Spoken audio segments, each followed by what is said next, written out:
On today's show, the Denver Nuggets may have figured something out, and the Miami Heat keep rolling. Plus, we'll talk on every NBA game. It's Locked On NBA Game Night right here. When that final buzzer rings, you know it's time for Locked On NBA Game Night. All the post-game reactions to every game across the league, every single night, with insights only the hosts at Locked On can provide. It's the true NBA fans' one stop for all the action. Every game, every night. It's Locked On NBA Game Night. Tipping off now. What's up, everybody? I'm Danny Cunningham from Locked On Cavs. He is Swipa from Locked On Nuggets, and thank you for making Locked On NBA Game Night your first listen today and every day. You can find the show anywhere you get your podcasts, Apple, Spotify, anywhere else. Available on YouTube as well. If you're watching right now, hit that thumbs up button for me. Click subscribe, hit that notification bell so you don't miss the latest Locked On Cavs content, a proud part of the Locked On Podcast Network. Your team every day. Today's episode, of course, is sponsored by Prize Picks. Now is the perfect time to join. Download the app today. Use code LOCKEDONNBA to get $50 instantly when you play your first $5 lineup. That's right. No need to win to get the bonus. It's guaranteed. Prize Picks run your game. Orlando and Denver squared off on Sunday. Denver got another win, 113-100. Swiper. This was a huge third quarter by the Denver Nuggets, and I kind of think that they've figured something out with Russell Westbrook in this starting lineup. They just keep winning as this new look lineup with Aaron Gordon coming off the bench works for the Nuggets. Yeah, Russ, going into this year, a lot of people had a negative connotation about Russell Westbrook. There were some very respected people in this industry that just said that it wasn't going to work for one or two different reasons. Some of it was going to be the fit. He doesn't want to do some of the things that he didn't do in LA with the Lakers, cut off ball, didn't want to be a player to have to work off of somebody else. Well, all those things have been put to bed. Russell Westbrook, I can tell you, has been the consummate pro on and off the court. He's been a leader inside the locker room. He's gotten along with the guys on the team. He's also, when it comes to on-court stuff, he's done everything asked of him, and he's adjusted his game as he needs to. But I think, Danny, one of the more important things about this is it's not just Russ that's adjusted. It's the Denver Nuggets. The Denver Nuggets, they are now one of the fastest teams in the league, leading the NBA in fast break points. They're near the top of the NBA in free throw attempts because they are relentlessly attacking the glass because they don't shoot a lot of threes. Even though they're in a very efficient three-point shooting team, top three in the NBA, they're last in the NBA in attempts because that's just not the way they play. But they kill you inside the paint, and Russ has a lot to do that. So this year, the Denver Nuggets, when Nikola Jokic and Russell Westbrook start this year, the Denver Nuggets are 15-3 this year. Crazy. 15-3. That's amazing. And I think one of the reasons that's so important because you're going to find there's a lot of all-star combinations that would give you a similar kind of record. But I think the best thing about it is that Russell Westbrook, his engagement as a defender, what he was able to do versus Paolo Banchero in the post today, taking on assignments on the perimeter, and then on the other end, being a very, very, very smart passer and finding Nikola Jokic and Aaron Gordon and Jamal Murray and Michael Porter Jr. and Julian Strawther as much as possible. Russ, it's a part of the engine that makes the Denver Nuggets so good. So one of the things that interests me most about this, and I don't want to be somebody that's like, oh, this person deserves this amount of credit, this person deserves this amount of credit, but I think it's really interesting to see how, as you mentioned here, Denver has molded into a new identity with Russ in the starting lineup. And I do think that a lot of I don't know if it's criticism, but maybe skepticism about this working is Russ at this point, and obviously it's proven so far that he is, but at this point in his career, somebody that has been worth changing, maybe not an identity, but parts of an identity for. And so far, like that is the one thing, playing faster and not being a team that look so much different than most of the NBA because of that 3-point number. You mentioned their last in volume. When I was watching them in Cleveland a few weeks back when they were in town, like it was just jarring to see them. I don't think they made a 3-pointer until like 2 minutes left in the first half, and they were only down by like 5 or 6 because they're so efficient in other areas. And that was even before Russ was in the starting lineup. But it's interesting to me how both he, Nikola Jokic, and really everybody that's part of that group has done a great job of making it such a seamless fit. Yeah. And Jokic, obviously, Malone, Murray, that's kind of the main framework of the team. They've been there the longest. Porter and Gordon are a part of that as well. But Murray has to be able to say that, okay, I'm fine with being off the ball more to make sure Russ does what he needs to do. And he does that on a night in, night out basis. And tonight, Russ didn't even have the best game. Like, Russ had 5 turnovers today. So this was one of the games where, even though he shot well, where he played a little bit too fast for everybody else on the court. But what I do love is that when Russ does that, he knows that he needs to step back a little bit, and he'll do it. And he'll like acknowledge it in the middle of the play and say that, okay, like Murray, whoever, go ahead, do what you need to do. So great game from Russell Westbrook. Nikola Jokic gets his 3rd straight triple-double tonight. And again, this is the second straight triple-double that Jokic had prior to the end of the third quarter. And he also didn't play in the fourth quarter in another game. And so the Nuggets, one of the reasons, Danny, the Nuggets are feeling good. They feel like themselves. It's when Jokic doesn't have to get these gargantuan stat lines, your 30s, 13, and 12. Right. But he's able to get a very easy 20, 14, 10, shoots 9 shots, doesn't have to worry about doing a whole lot today because he gets to the line. He gets everybody else going. The Nuggets are playing defense. They're locking in. And again, don't look now. The Denver Nuggets are 9-1. 9-1 in the last 10 games with Nikola Jokic this season. And not only 9-1, one of the craziest things about that, over that stretch, Jokic is averaging 29.1, 14.5, 11.7, and 2.1 steals a game on 56, 43, 83 splits. The Nuggets are not only cooking, but Jokic is continuing to solidify his case as the best player in the world. Absolutely playing at an MVP level. And another thing, don't look now, but Denver climbing up the standings. They're 4th right now. I think that one spot in the West is probably unattainable with how good OKC has been, but they're only 2.5 games back a second in Houston. Like, that is, I think, a place where it's realistic for Denver to get up to number 2, take out that spot, and then set themselves up to go on a really long postseason run. And it is difficult for a team in the playoffs to go into Denver and find a way to get a win. So that could be really, I think that is the most attainable regular season goal for them as a team right now. On the other side of things in that game, Orlando not going so great right now. Let's head on over to Locked On Magic host Philip Rossman. Locked On Magic here at the Kia Center as the Orlando Magic fall to the Denver Nuggets 113-100. It's going to be a very familiar story if you followed any of these shorts or followed the Magic over the last week. Right now, just frankly, too injured to deal with a 48-minute game against elite competition, not with the shooting being what it is, not with the depth problems being what they are, not with Paolo still working his way back from injury. The Magic played hard. It's not a question of effort. It's not a question of their ability to execute the game plan. They're able to do that for a half, a little bit more than a half perhaps. But at the end of the day, the Nuggets are just a team that punishes every mistake. And without the Magic being able to rely on their offense to get baskets and to kind of keep things afloat, their defense starts to crack. They start to get stretched thin. They're playing 9 guys. They have 10 healthy bodies. They're only playing 9 of them because poor Joseph is probably still dealing with a little bit of an illness that might be working its way through the team as well. It has been a rough go for the Magic here for the last couple weeks. There is light at the end of the tunnel, but right now it's a 3rd straight loss. Has been a rough go for the Magic for the last couple of weeks. As Philip said, they're 3-7 in their last 10 games. They've now slid down to 7th in the East right now. I think, they've got to stay out of the play-in. Like, for them, that becomes the goal of the regular season. They've lost so much time to star players in Paolo Banchero, in Franz Wagner because of oblique injuries. Goals of maybe being a home court team, maybe that's a little bit out of reach for them now, but I think staying out of the play-in is imperative for that Magic team. So they're a half game back currently of the Hawks. They're a game and a half back of the Pacers. Now, I will say the Bucks and Pacers have turned a new leaf. I don't know if they can get up to the 4 or 5 spot, but the Hawks, even though they're good, the Hawks are an interesting story. They have been pretty good this year. They've beaten some really good teams this year as well. So I think that there's a path for the Magic to be able to get back up there. Paolo, Franz, Wendell Carter Jr., Jalen Suggs, when they got their guys out there, that team is difficult to deal with.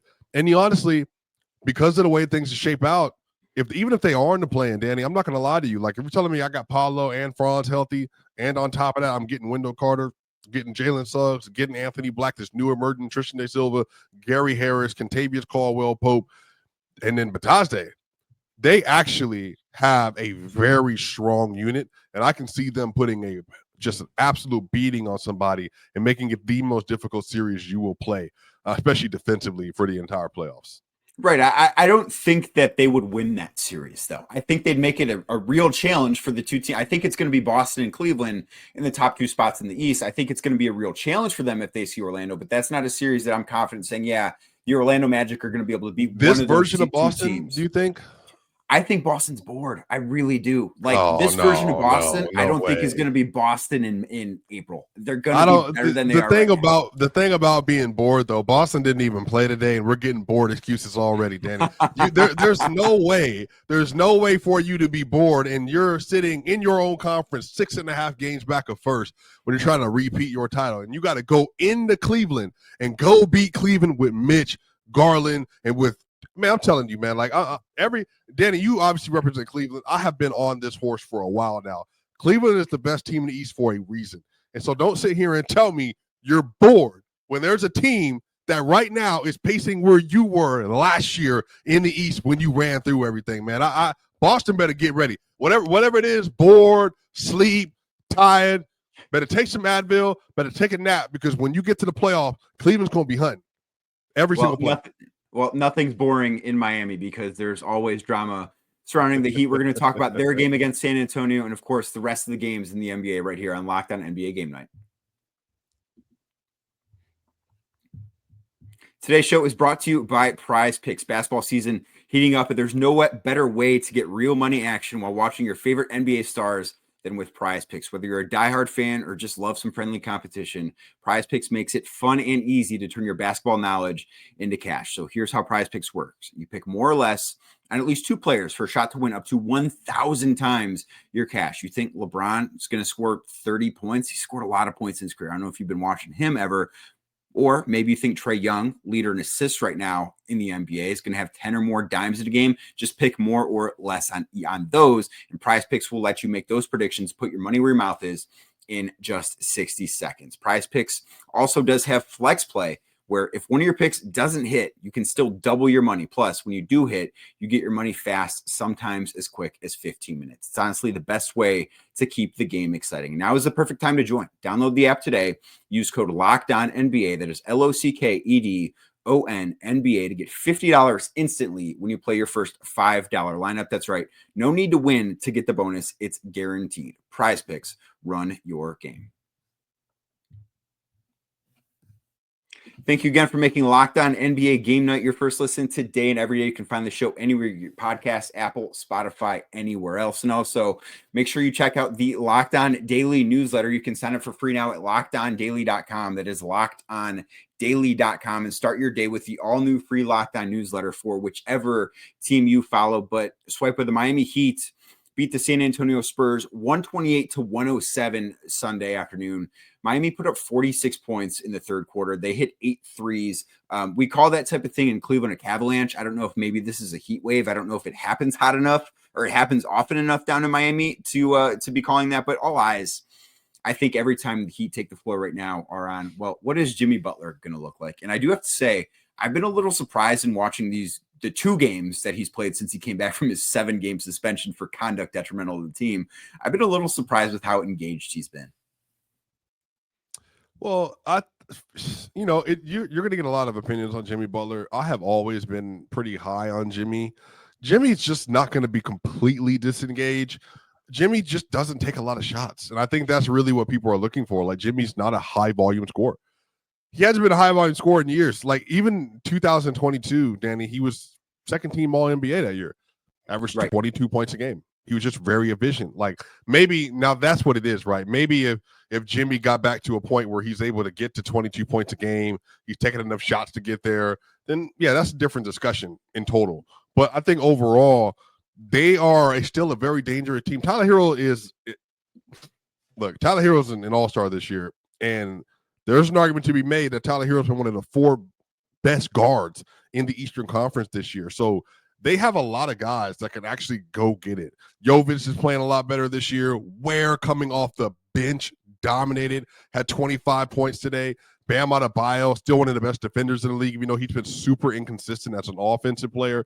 I mean, their vibes are bad. And, yeah, they might have the worst vibes in the NBA right now. Yeah, I think, and you know this, and could you obviously cover the Cavaliers? Vibes and your culture and your energy are everything. Cleveland is winning. Their energy is where it needs to be. The culture is good. The Heat right now, they're fractured because there's a rift between the front office and Pat Riley and Jimmy Butler, and everybody else feels it. Despite what's happening on the court, despite having Spo, and despite having Tyler Hero having a year that he's never had before, right now everything's up in the air. Jimmy wants to be traded. They know he wants to be traded. He obviously doesn't want to be there. He's not happy there, but he still has to play, and he's also getting suspended, and he lost money, and you're not giving him a contract extension. So it's all, to me, this is all Pat Riley. Pat Riley, you have to dissolve the situation ASAP. Well, Mark Stein reported on Sunday that both sides, both the Miami Heat and Jimmy Butler, are still hoping for a trade as soon as possible to get him to a new situation. Well, Danny, let me ask you real quick. Do you see any team pulling that trigger for Jimmy Butler right now? I think teams would, but I don't think they have a package that Miami would want, right? Like, does Miami want Bradley Beal? I think the Suns would do that. I don't think Miami necessarily wants Beal, right? Like, I think because it's not as if Miami is willing to take back pennies on the dollar for Jimmy Butler. If they just wanted him gone and said, we don't care what we get, give us a bag of basketballs and we'll get rid of this guy, then he wouldn't be on the Miami Heat anymore. Then how would you feel about the Cleveland Cavaliers? Absolutely not. I mean, you just talked about the culture aspect of things, right? Where the Cavs have one of the best cultures in the league right now. The vibes are at an all-time high in Cleveland. I think the vibes in Cleveland now are higher than when LeBron was here. Oh, stop I don't think you break that up. I don't think you break that up, man. There were some stressful days when LeBron was in Cleveland for a lot of people in that organization. You won a title. And right now, yes. I don't think you won a title for the first time in 52 years when LeBron went there? No. Yes. But it was not all sunshine and rainbows getting there and afterwards. There were a lot of stressful days for a lot of people that went into that championship. I don't know if this Cavs team is going to win a championship, obviously. We have no idea what's going to happen. But the vibes are in a place where they have not been in a long time. And I don't think that they would necessarily be interested in trading away part of those really good vibes to bring in somebody who is part of some really not good vibes right now, if that all makes sense. So let's say Okoro, I'm trying to think like they because it wouldn't be the big four. So let me ask you that: if you could get Jimmy without touching the big four, I don't know how you get there financially, just in a contract aspect of things, because the core four are all making so much money and everybody else is not making a ton of money. You'd have to trade so much of the roster, the depth would be gone, and you have to extend Jimmy, give him another huge contract because that's going to be part of this too. I think it's a no for the Cavs. I really do. What about Denver? Let me turn this on you. What about Denver? Yeah, I've had this conversation with so many people in Denver. I don't think right now that they would do it, but that's more so because Jimmy is having a worse year functionally than Porter is right now, and that would be the trade. It would be like Porter, Julian Strawther, Zeke Naji, like something like that to make that work. Now, I love Jimmy. So like a top-end talent Jimmy, playoff Jimmy, Milwaukee Bucks, 56 points. This is my house, Jimmy Butler. Obviously, is worth that. But for the fit, I think that's where everybody's question is. It's like, okay, where would he be mentally? But for me, I think if you get a player in a healthy situation where he feels taken care of and people like him, I think they'll always play well. But it's all going to be up in the air. How often can that Jimmy still make appearances in the postseason? Because he's not the same guy that he was 3 years ago. I think physically, obviously, as you age, you don't necessarily get better with time in this league. How often can that guy still come out? Like, that's a big question I would have too if I'm a team wanting to make this deal. Like, well, it's a second or third option. I think that's what the equation would change, right? Like Jimmy's obviously a number one option, but if he was with Cleveland, I mean, he would be at worst the 1B to Donovan Mitchell as scoring. And so I think that would help a lot. He's never had a scorer next to him that's like that. You know, obviously Jokic and Murray, like that would just be a different story. But yeah, I think the Warriors should still do it. I don't know, like, you know, they're still like in this pretend land with Jonathan Kuminga and Podziemski. Like, you know, we're building towards the future. Don't want to give these guys up. So. All right, call your shot. Is he getting traded before the deadline? We are just over 2.5 weeks out, right? 2.5 weeks out from the trade deadline. Where is he on February 7th, the day after the deadline? I'm gonna call Warriors. I'm gonna call Warriors. You think they make the move? You think they go out and trade him, even though they're in 10th place, 8th, 9th place, somewhere in the Are they just gonna waste another Steph Curry season when he's just said, no, I'm not just trying to lose. Like, so I've heard one place for Jimmy. I just can't see it happening. But I'm just going to say, for the sake of the content, I'm going to say Golden State Warriors. Okay, maybe he will be in Golden State. I don't know. Time will tell. We've got a bunch more games to get into. Do we trust the Milwaukee Bucks? They got another win on Sunday over Philadelphia. We'll get into all that and more next right here on Locked On NBA Game Night. Today's show brought to you by FanDuel. From the first whistle to the final drive, FanDuel makes the NFL playoffs even more exciting. Right now, new customers can bet $5 and get $300 in bonus bets if you win your first bet. That's $300 to keep the action going. The FanDuel app is easy to navigate, and the variety of bets keeps every game exciting. Plus, when you win, because you will win, of course, you get paid instantly. No waiting around for your winnings, whether you're betting on your favorite team, I can't do that, or just looking to add some extra excitement to the playoffs, FanDuel has you covered. Visit FanDuel.com to join today. That's FanDuel, FanDuel.com to join today and get started with $300 in bonus bets. That's FanDuel.com. Make this playoff season unforgettable with FanDuel, an official sportsbook partner of the NFL. Thank you again for making Locked On NBA Game Night your first listen today and every day. If you're watching on YouTube, do me a favor, hit that thumbs up button for me. Click subscribe, hit that notification bell so you don't miss the latest content here. Milwaukee Bucks beat Philadelphia 123-109 on Sunday. Well, they beat guys playing for Philadelphia. They beat the Sixers because Tyrese Maxey played 41 minutes in a game that doesn't matter to the Sixers because they're going nowhere. But I do want to ask you, do you trust the Milwaukee Bucks now? Trust is a funny word. Trust. I worded it like that purposely. Yes. Trust is a funny word. Trust them to be competitive. Yes. Trust them to win anything. No. Trust them that they're going to beat Cleveland, Boston. No. Trust that they'll continue to stack regular season wins. Yeah. 1,000%. Trust that Giannis is going to continue to have a top 3 season of his career this year. Yes. 100%.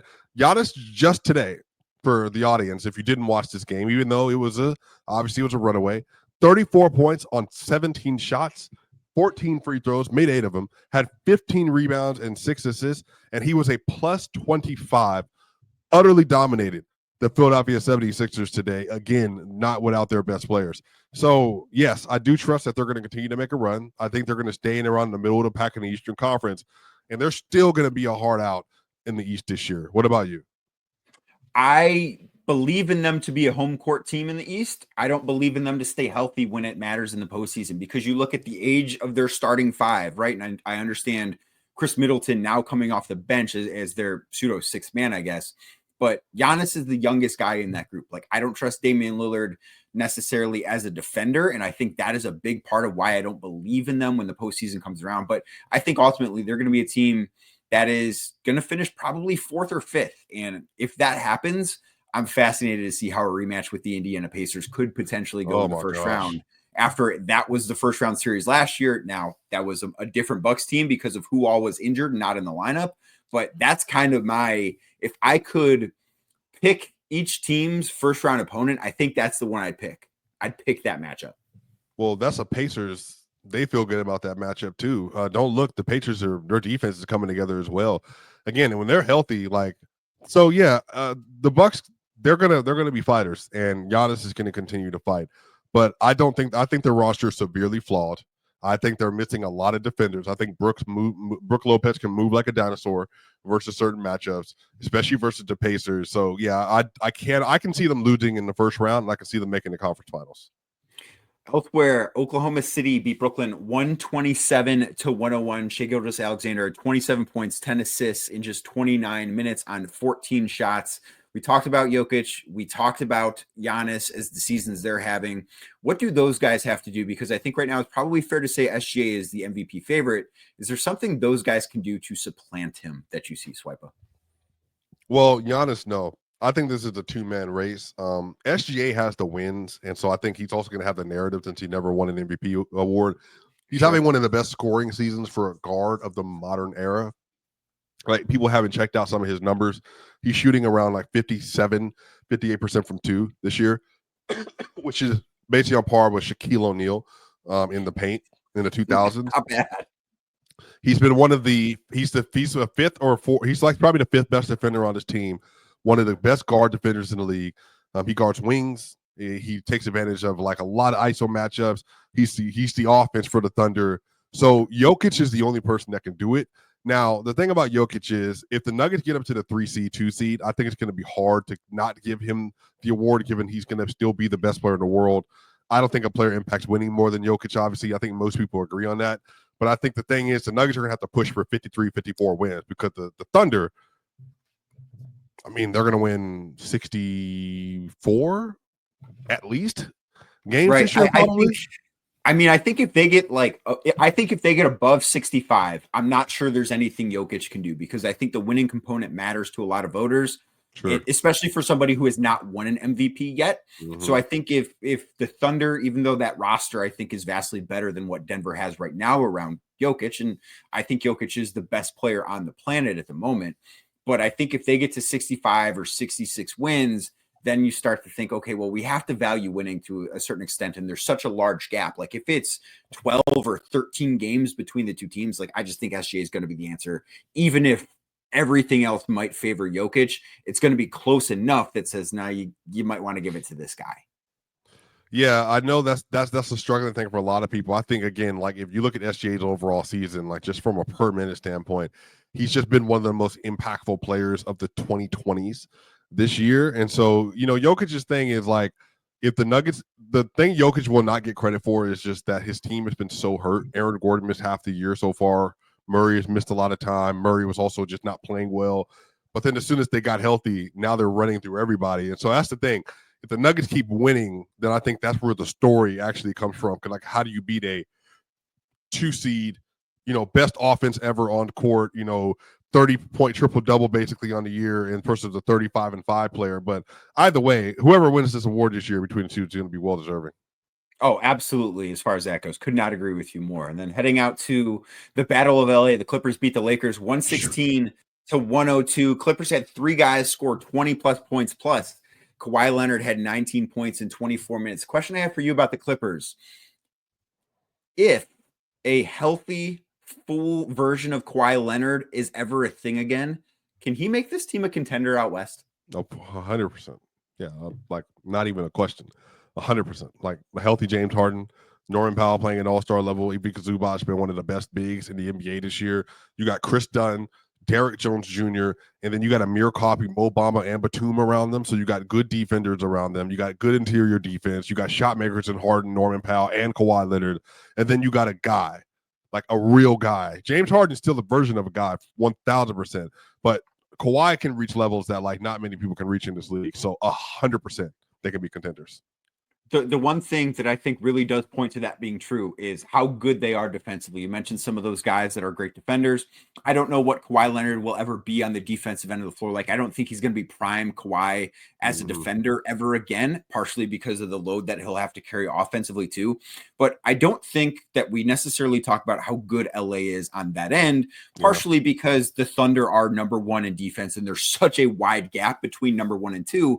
But the Clippers are number 2, and I think they deserve probably a little bit more respect for what they do on that end of the floor than what they get. Yeah, I mean, if anybody knows me, I have been a Chris Dunn guy for a long time. So I have been talking about him in particular a lot. He is one of the most transformative defensive guards in the league. And so you couple that with Zoo and you couple that with Derrick Jones Jr. and Kawhi, then you're going to understand they're going to give problems to people on a night in, night out basis. So yeah, their defense is their engine. That's what's carrying them so far. It's not even their offense. So I think they're going to be one of the most dangerous teams come playoff time. The game that was actually the closest on Sunday, the Portland Trail Blazers beat the Chicago Bulls 113-102. Zach LaVine had 27 points on 21 shots for the Bulls. Continue some strong play for him. Scoot Henderson, 25 points on 15 shots for the Blazers. The Bulls just continue to go in the wrong direction. They have to make a trade at some point, right? Well, that's the thing. I've talked about this with Hayes an awful lot. Locked On Bull, shout out. Somebody has to want Zach LaVine. Somebody has to want the contract, and then the rumors about his injury history and all that stuff. Somebody's going to have to pull the trigger. I think he has been one of the best guards in the league this year, but he's not going to get the respect for it because people just don't think he's, for whatever reason, general managers, he's not a priority. I think this is going to be very, very similar to 2 years ago with Kyrie Irving. I'm on record saying this. Kyrie went for nothing because of reputation. Levine is probably going to go for nothing for reputation, and he's absolutely going to take a team from here to legit contender to near unbeatable, depending on who gets him. I wonder what that team is. Like, that is the answer, because I don't disagree with that. I cannot figure out what team makes the most sense. And then the last game from Sunday, Sacramento Kings beat the Washington Wizards 123-100. Kings are 9-1 in their last 10 games. And I ask you, are the Kings good? Yeah, their defense is also real under this new Doug Christie era. So 100%, they're good. They got a lot of guys. They got guys that can beat you off the dribble. They got shot makers to be able to get there at the end of the game. And they got Sabonis, who I think is one of the most underrated players, and an all-star this year, by the way, one of the most underrated players in the league. Yeah, Sabonis had 29 points, 18 boards, 4 dimes in 32 minutes for the Kings on Sunday against the Wizards. And I mean, the Wizards are, let's face it, they are not winning games, and that is by design. They're 6-35 on the season right now. They have the inverse record of the Cleveland Cavaliers, who have the best record in basketball, to speak to how bad Washington is. But 9-1, I don't care against the opponents, who the opponents are. The Kings do have some really nice wins mixed in there. They have a win over Boston on the road. They've done some really good things since letting go of Mike Brown, which personally, I didn't necessarily see that coming when I saw that news come across the screen a few weeks back. Yeah, but there's a lot of stuff that's like reported, like they just needed a change in the overall culture. I think they blame Mike Brown, but look, the team rallied, and that's the biggest credit you can give to them. They rallied and they've responded, and then now they're looking like a team that's going to make a push for the playoffs in the West. Yes, they absolutely do. Man, this was a blast getting to do this with you. I'm excited to be part of this show now. Every Sunday moving forward, it's going to be me and you. Super excited about it. Yeah, 100%. Yeah, I can't wait. You did a great job today, by the way. I appreciate it. I did slip up. I said Locked on Cavs at the very start, because that's a show I'm part of every single day. So if you want more of me, check me out there. If you want more of Swipa, check out Locked on Nuggets. And thank you for making Locked on NBA Game Night your first listen today. Thank you for checking us out every single day. Like I said earlier, you can find the show anywhere you get your podcast, Apple, Spotify, anywhere else. And if you're watching on YouTube, do me a favor on that way out. Hit that thumbs up button for me. Click subscribe and hit that notification bell. And we will be back tomorrow.